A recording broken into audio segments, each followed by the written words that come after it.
நம்ம உலகத்துல இருக்கிற ரொம்பவே வித்தியாசமான பழங்கள். நம்பர் 1 கிவானோ.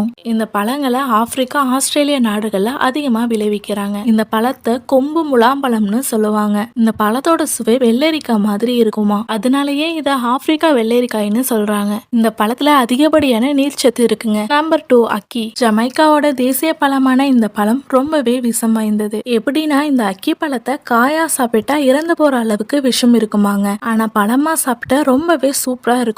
இந்த அக்கி பழத்துல அதிக அளவு வைட்டமின் சி, புரதம், பொட்டாசியம், மெக்னீசியம், இரும்பு, நார்ச்சத்து இருக்காமாங்க. கடைசியா என்ன இருக்குன்னு பாக்குறதுக்கு முன்னாடி நீங்க ஒரு தடவை வச்ச ஃப்ரூட்ஸ் சாப்பிட்டு அந்த வீடியோக்கு லைக் பண்ணிட்டு உங்க ஃபேவரட் ஃப்ரூட் என்னங்கறத கமெண்ட் பண்ணுங்க. கூடவே சப்ஸ்கிரைப் பண்ண மறந்துடாதீங்க. Number 3 pepino melon. பார்க்க கத்திரிக்காய் மாதிரி இருக்கிற இந்த பழம் தென் அமெரிக்காவோட தாயகமா இருக்குங்க. இந்த பழத்தை சாப்பிட வெள்ளரிக்காய், முலாம்பழம் மாதிரி சுவை இருக்குமாங்க. இந்த பழத்துல பொட்டாசியம், விட்டமின் சின்னு பல ஊட்டச்சத்துக்கள் இருக்கு. போற போக்குல இந்த வீடியோ ஷேர் பண்ண மறந்து